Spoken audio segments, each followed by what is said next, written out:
Bismillahirrahmanirrahim, dear students, warm welcome and I wish you success in all horizons of your life. Right? हम assistant का 1 दिसंबर को जो paper हुआ है morning batch का, उसको हम डिस्कस करने वाले हैं। उसकी वजह ये है कि पेपर बड़ा जनरल आया था, हमारी एक्सपेक्टेशन से हट के आया था। हम ये सोच रहे थे कि पेपर होगा सारा पास्ट बेस्ड, लेकिन उसने जनरलाइज चीज़ें पूछी हैं जो आपने 5वीं 6वीं 7वीं 8वीं 9वीं 10वीं में पढ़ी थी ना, वही चीज़ें उसने इसके अंदर पूछी हैं। राइट?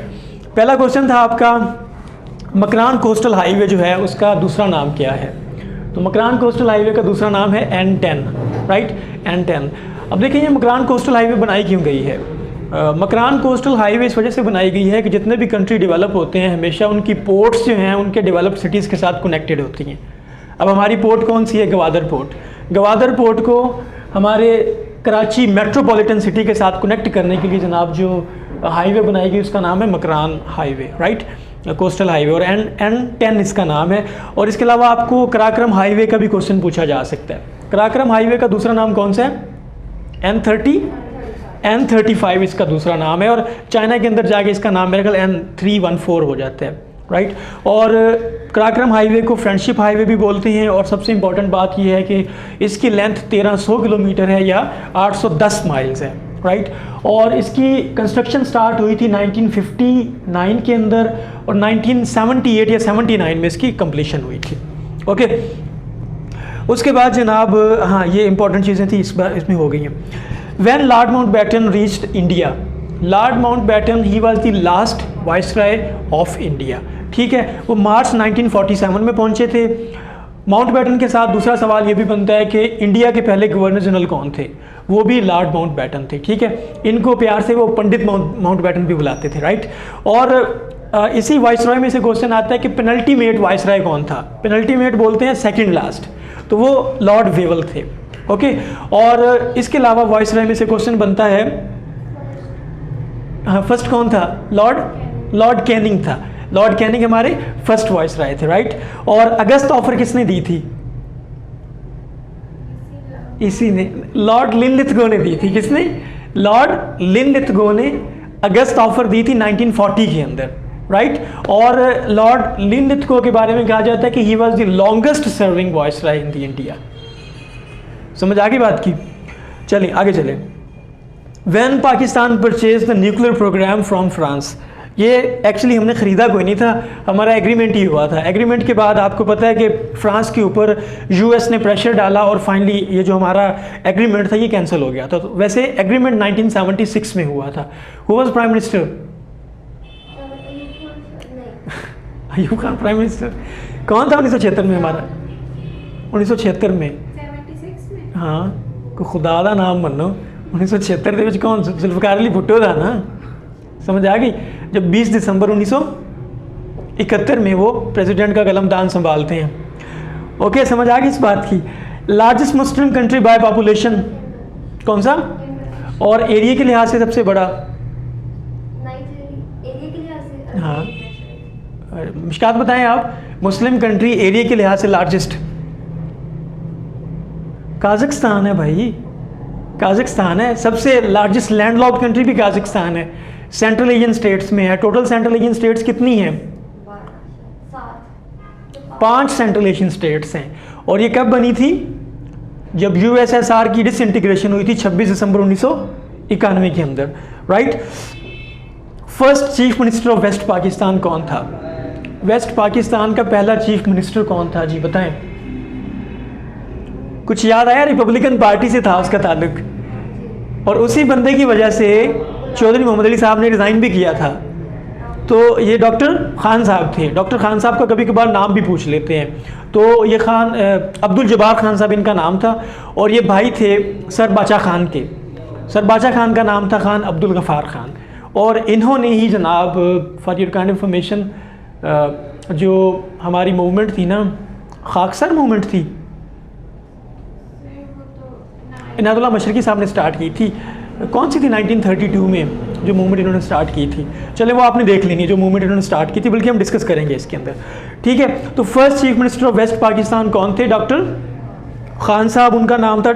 अब्दुल जब्बार खान साहब और रिपब्लिकन पार्टी से इनका ताल्लुक़ था, और वेस्ट पाकिस्तान का चीफ मिनिस्टर इस वजह से भी कहा जा रहा है क्योंकि तब 1 यूनिट बन गया था।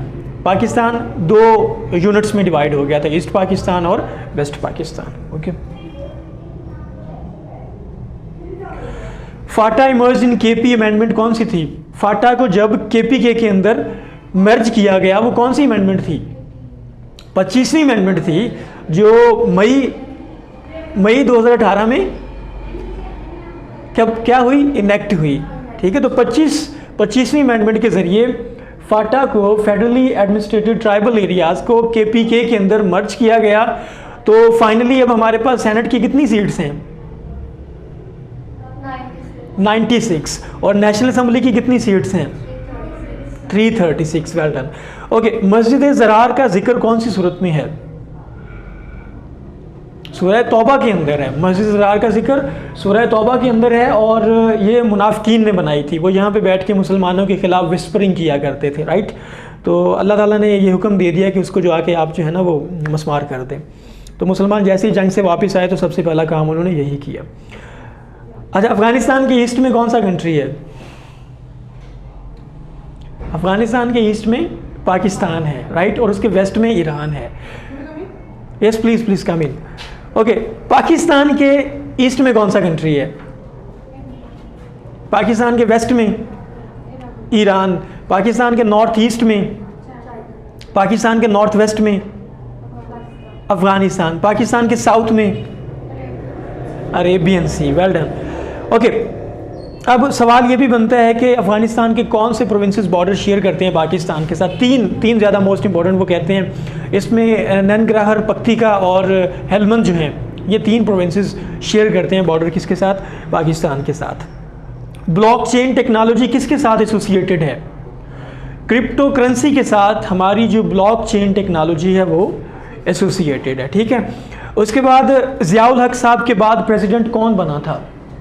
ज़ियाउल हक साहब के बाद जब वो 17 अगस्त 1988 के अंदर प्लेन क्रैश के अंदर मारे गए तो उनकी जगह पे कौन बना था प्रेसिडेंट? गुलाम इसहाक खान साहब उनकी जगह पे प्रेसिडेंट बने थे फाइनली।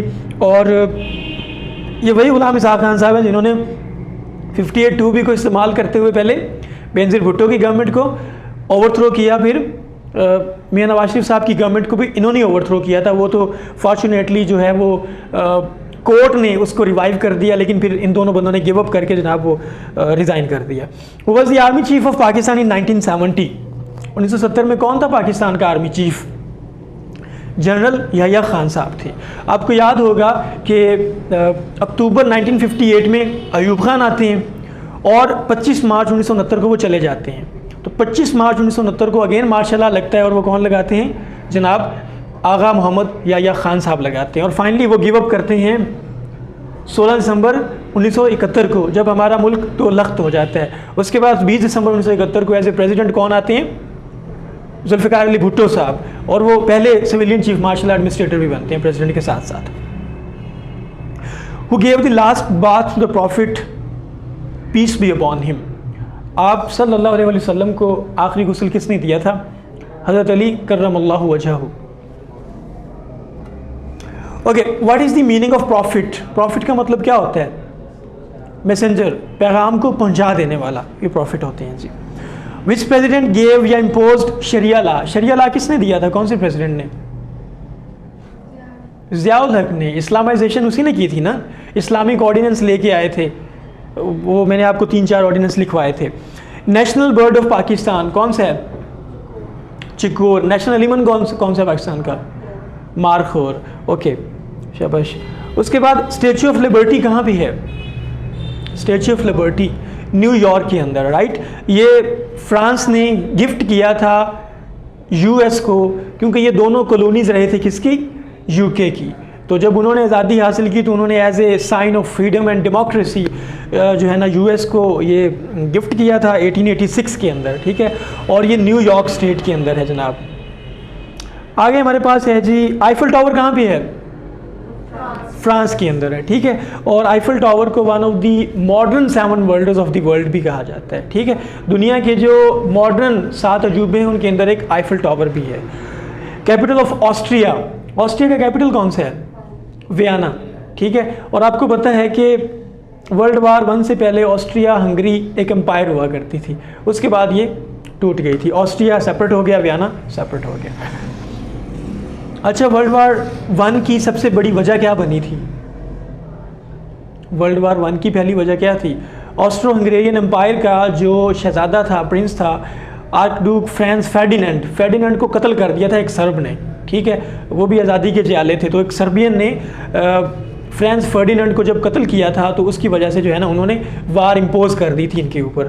तो this was the main reason for world war 1, जो कि 1914 के अंदर स्टार्ट हुई और 1918 के अंदर जो है वो एंड हुई है, राइट। ओके, राशिद मिन्हाज साहब जो थे उनको जो था निशान हैदर कब मिला था? राशिद मिन्हाज साहब जो पायलट ऑफिसर थे उनको कब मिला था निशान हैदर? तो उनको निशान हैदर मिला था 1971 की वार के अंदर मिला था, जब उनके कॉकपिट में उनके जो सीनियर ने था वो उन्होंने इन्फिल्ट्रेट किया और उन्होंने इंस्टेड के वो बॉर्डर क्रॉस कर जाए उन्होंने इस साइड भी अपना प्लेन क्रैश कर दिया ताकि मामलात को जो है वो ख़राब होने से बचाया जाए। अब निशान हैदर के ऊपर क्वेश्चंस बनते हैं कि टोटल कितने निशान हैदर दिए जा चुके हैं? 11 निशान हैदर दिए जा चुके हैं। पहला निशान हैदर मिला था कैप्टन राजा सरवर शहीद साहब को 1948 के अंदर, ठीक है। और उसके बाद हमारे पास जो कारगिल वार हुई थी उसमें हवालदार लालक जान साहब को 7 जुलाई 1999 के अंदर दिया गया था निशान हैदर, ठीक है। तो टोटल हमारे पास कितने? 11 निशान हैदर हैं। 71 में कितने दिए थे? 71 में मेरे ख्याल 4 निशान हैदर मिले थे डिफरेंट लोगों को। Who invented railway engine? Railway engine किसने इन्वेंट किया? जॉर्ज स्टीफेंसन ने। किसने? जॉर्ज स्टीफेंसन ने। और स्टीम इंजन का फाउंडर किसको बोलते हैं? जेम्स वाट को स्टीम इंजन का फादर या फाउंडर बोलते हैं। और रेलवे इंजन जनाब इन्वेंट किया था जॉर्ज स्टीफेंसन ने, okay. Who invented the telephone? Alexander Graham Bell ने 1876 के अंदर जो है वो क्या किया था? टेलीफोन जो था वो इजाद किया था। और ये जो आप बोलते हैं ना हेलो, HERR, ये वो कहते हैं कि ये उसकी वाइफ का नाम था। फॉर द फर्स्ट टाइम जब उसने कॉल की तो उसने उसका नाम लिया हेलो, तो ये वो बन गया, स्लैंग बन गया, right. Okay, study of fossils क्या कहलाती है? स्टडी ऑफ फॉसिल्स पैलेंटोलॉजी, ठीक है। पैलेंटोलॉजी हम बोलते हैं फॉसिल्स की स्टडी को। और फॉसिल्स हम क्यों पढ़ते हैं? क्योंकि जब भी हम आर्कियोलॉजी पढ़ रहे होते हैं, ज़मीन की उम्र पढ़ रहे होते हैं, ज़मीन पे बसने वाले जानदारों की उम्र का तयन करना चाह रहे होते हैं, तब हम उनके फॉसिल्स को पढ़ते हैं। और फॉसिल्स हमारे पास क्या होते हैं? बचे खुचे निशानात जो होते हैं उसको हम फॉसिल्स बोलते हैं, ओके। ब्राइटेस्ट प्लैनेट कौन सा है जनाब? ब्राइटेस्ट प्लैनेट हमारे पास वीनस है। और अर्थ का ट्विन प्लैनेट कौन सा है? वीनस है। मॉर्निंग स्टार किसको बोलते हैं? इवनिंग स्टार किसको बोलते हैं? वीनस को। अच्छा, सूरज के सबसे करीब कौन सा हमारे पास प्लैनेट है? मरकरी। सबसे दूर? नेपच्यून सबसे दूर है, ठीक है। और सबसे ठंडा कौन सा है? नेपच्यून। अपना रेवोल्यूशन सबसे कम टाइम में कौन कंप्लीट करता है? सूरज के गिर्द अपना रेवोल्यूशन सबसे कम टाइम में मरकरी करता है। और सबसे ज़्यादा टाइम में कौन करता है? नेपच्यून करता है। सबसे ज़्यादा रोटेशन स्पीड किसकी है? जुपिटर की, शाबाश। और इसके अलावा रेड प्लैनेट किसको बोलते हैं? मार्स को रेड प्लैनेट बोलते हैं। वो कौन? सारे प्लैनेट वेस्ट टू ईस्ट जो है वो रोटेट करते हैं। कौन सा प्लैनेट है जो ईस्ट से वेस्ट में रोटेट करता है? वीनस करता है रोटेट, ठीक है। ये आपके जो है ना वो सोलर सिस्टम के बारे में सबसे इंपॉर्टेंट चीज़ें थी,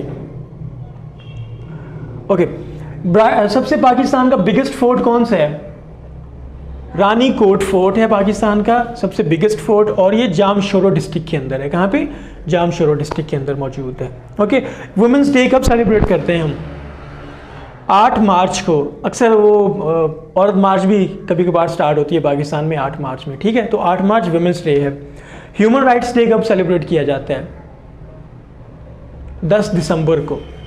आपको याद होगा कि universal declaration of human rights आया था UN की तरफ से 10 दिसंबर 1948 में वो इशू हुआ था, जिसमें इंसानी हकूक़ की एक लिस्ट शाया की गई थी, ओके। पाकिस्तान डे कब सेलिब्रेट किया जाता है? 23 मार्च को। पाकिस्तान का कॉन्स्टिट्यूशनल डे कब सेलिब्रेट किया जाता है? 10 अप्रैल को, ओके।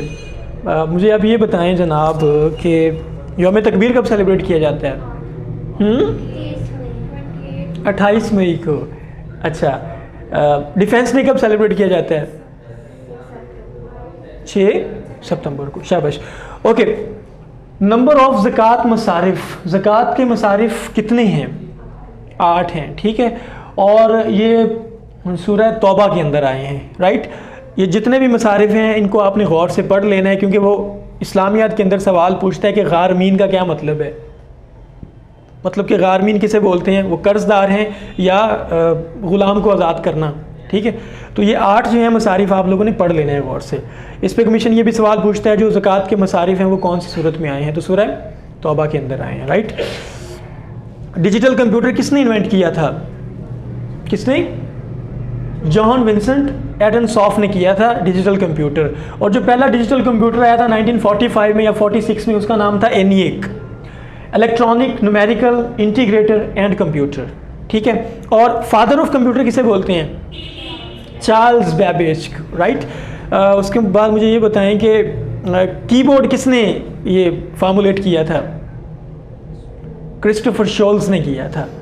समझ आ गई बात की, राइट। आगे आ जाएं, हाइपर लिंक हम कैसे जो है वो लगाते हैं किसी भी उसमें, वर्ड फाइल में कह लो, एक्सेल फाइल में, किसी में भी कह लो, तो Ctrl+K के ज़रिए हम हाइपर लिंक लगाते हैं, या इंसर्ट से भी आप जाके हाइपर लिंक क्लिक करेंगे तो हाइपर लिंक आ जाएगा, राइट। हाइपर लिंक का मकसद क्या होता है?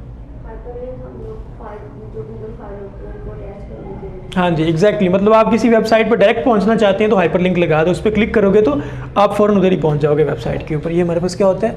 हाइपर लिंक होता है। ओके, हम अक्सर बहुत ज़्यादा डिस्कस कर चुके हैं, sceneries of Kashmir are beautiful, ठीक है। तो ये करेक्शन आई हुई थी, the scenery of Kashmir is beautiful, right. Okay, Chabahar port जो है ये कहाँ पे मौजूद है? चाबहार पोर्ट ये गल्फ़ ऑफ ओमान के अंदर मौजूद है। आपको याद होगा हमने पर्शियन गल्फ़ पढ़ा था, गल्फ़ ऑफ ओमान पढ़ा था। इन दोनों को एक बारीक सी पट्टी ज्वाइन करवाती है, उसका नाम था हॉर्मुज़ स्ट्रेट। कुछ याद आया जब हम मिडिल ईस्ट को पढ़ रहे थे, ठीक है। ऊपर हमारे पास पर्शियन गल्फ़ थी, नीचे गल्फ़ ऑफ ओमान थी, और इनको कनेक्ट कर रही थी एक बारीक सी स्ट्रेट थी, हॉर्मुज़ स्ट्रेट, जहाँ से दुनिया का मैक्सिमम जो है वो फ्यूल ट्रांसफ़र होता है। चाबहार पोर्ट जो है जनाब, ये कहा जा रहा है कि आने वाले वक्त में इंडिया ईरान को सपोर्ट कर रहा है कि आप चाबहार पोर्ट बनाएं, ताकि जो गवादर पोर्ट है ना उसका कोई नेमुल बदल ढूंढा जाए, और गवादर पोर्ट को जो है वो आप यूँ समझें कि उसकी वैल्यू को कम किया जाए। ओके, तो ईरान की एक और पोर्ट भी है जिसका नाम है बंदर अब्बास पोर्ट, ठीक है। तो बंदर अब्बास पोर्ट और चाबहार पोर्ट जो हैं ये ईरान की पोर्ट्स हैं, राइट। आगे आ जाएं जी, हक महर पेड इमीडिएटली आफ्टर निकाह। निकाह के फ़ौरन बाद जो हक महर अदा किया जाता है वो कौन सा होता है? महर मुअज्जल, ठीक है। और अगर निकाह के दौरान कोई हक महर जो है वो डिसाइड ना हो तो जो हक महर दिया जाता है वो महर मिसल होता है, राइट। और मेरा ख्याल है कि जो है ना महर, इसकी 3 टाइप्स होती हैं, मुअज्जल और मिसल, ये 3 टाइप्स हैं इसकी। ये भी आपने खुद से पढ़ लेना है, राइट। अब जो नेशनल सिक्योरिटी पॉलिसी बनी है उसका टेन्योर क्या है? तो नेशनल सिक्योरिटी पॉलिसी का टेन्योर हमारे पास है 2022 से 2026। ये हमारे पास नेशनल सिक्योरिटी पॉलिसी का टेन्योर है। ऐसा यूनिट ऑफ टेम्परेचर कौन सा होता है? Kelvin, right. इसके अलावा हम सेल्सियस भी यूज़ करते हैं और फॉरेनहाइट भी यूज़ करते हैं, लेकिन जो हमारे पास SI जो स्टैंडर्ड इंटरनेशनल यूनिट है वो हमारे पास केल्विन है। अच्छा, आपकी पेपर में क्वेश्चन आया था SI यूनिट्स बेसिक कितने हैं? 7 हैं हमारे पास बेसिक SI यूनिट्स। ओके, वो कहते हैं ब्रिटिश की जो आखिरी जंग हुई थी उसको कौन सी जंग कहा जाता है? जो आप यूँ समझो कि मैसूर के मकाम पे हुई थी, उसको 4th मैसूर वार कहा जाता है या लास्ट मैसूर वार कहा जाता है। ये 1799 में हुई थी, और ब्रिटिश ने सेरंगापट्टम का जो इलाका था, जो टीपू सुल्तान का इलाका था, उसको घेर लिया था सारा, और फाइनली टीपू सुल्तान, जिनको शेर मैसूर कहा जाता है, उनको शहीद कर दिया गया था। और इसकी बड़ी वजह ये थी कि टीपू सुल्तान बड़े एक यूँ समझ लो कि बड़े बहादुर एक कमांडर थे, और फाइनली कहा जा रहा था कि टीपू सुल्तान अपना अलायंस बनाने जा रहे हैं फ्रांस के साथ। तो फ्रांस की और ब्रिटिश की नहीं बनती थी, आपको पता है। I am sorry. तो ब्रिटिश को ये थ्रेट हुआ कि अगर फ्रेंच फोर्सेस मैसूर में आ गई, सेरंगापट्टम में पहुंच आए, टीपू सुल्तान की हेल्प के लिए, तो फाइनली वो हमें यहाँ से निकाल फेंकेंगे। तो फ्रेंच फोर्सेस के आने से पहले ही उन्होंने 1799 में 4th मैसूर वार के अंदर सेरिंगापटम का घेराव किया और टीपू सुल्तान को शहीद कर दिया। ओके, उसके बाद है जी Sphinx is located in, Sphinx कहाँ पे है? इजिप्ट के अंदर, ठीक है। जो हमने पिरामिड्स की बात की थी तो इजिप्ट के अंदर है। ये भी हमारे पास आप यूँ कहो कि 7 वंडर्स में से एक वंडर है, और कहा जाता है जो आज भी एग्जिस्ट करते हैं ना पुराने वंडर्स में से, वो जो है ना पिरामिड्स ऑफ इजिप्ट ही हैं, अहराम मिस्र हैं, जो कि पुराने हमारे वंडर्स में से एग्जिस्ट करते हैं दुनिया के अंदर। इसके अलावा बाकी भी जितने सारे जो है ना वंडर्स ऑफ द वर्ल्ड कहाँ कहाँ पे मौजूद हैं, उनको आपने फाइनली देख लेना है। उसमें लाइट हाउस ऑफ अलेक्जेंड्रिया जो है वो भी इजिप्ट के अंदर है। ओके, और हैंगिंग गार्डन्स ऑफ बेबीलोनिया वो इराक के अंदर है। बेबीलोनिया आपको पता है सिविलाइजेशन थी जो कि यूफ्रेट्स रिवर के ऊपर उसने ग्रो किया था, और मेसोपोटामिया इराक का पुराना नाम है, वहाँ पे ये इसने ग्रो किया। द्रावड़ फोर्ट जो है आपका कहाँ पे, कौन से डेजर्ट में है? किला द्रावड़ कहाँ पे है? चौलिस्तान में है ना, चौलिस्तान के अंदर, ठीक है। और द्रावड़ को बिल्ड किया था मेरा ख्याल है ये राय जजा भट्टी ने किया था, तब ये यहाँ पे सारे ये नॉन मुस्लिम रहते थे तो उन्होंने इसको इस्टेब्लिश किया था चौलिस्तान डेजर्ट में। और चौलिस्तान डेजर्ट का दूसरा नाम क्या है? रोही डेजर्ट, रोही डेजर्ट इसका नाम है। ब्लैक बक जो है वो यहीं पे इंट्रोड्यूस करवाया गया है, और यहीं आपके चौलिस्तान में जीप रैली होती है हर साल फेब में, ठीक है। चौलिस्तान कंटिन्यू होता होता क्या बन जाता है? राजस्थान बन जाता है।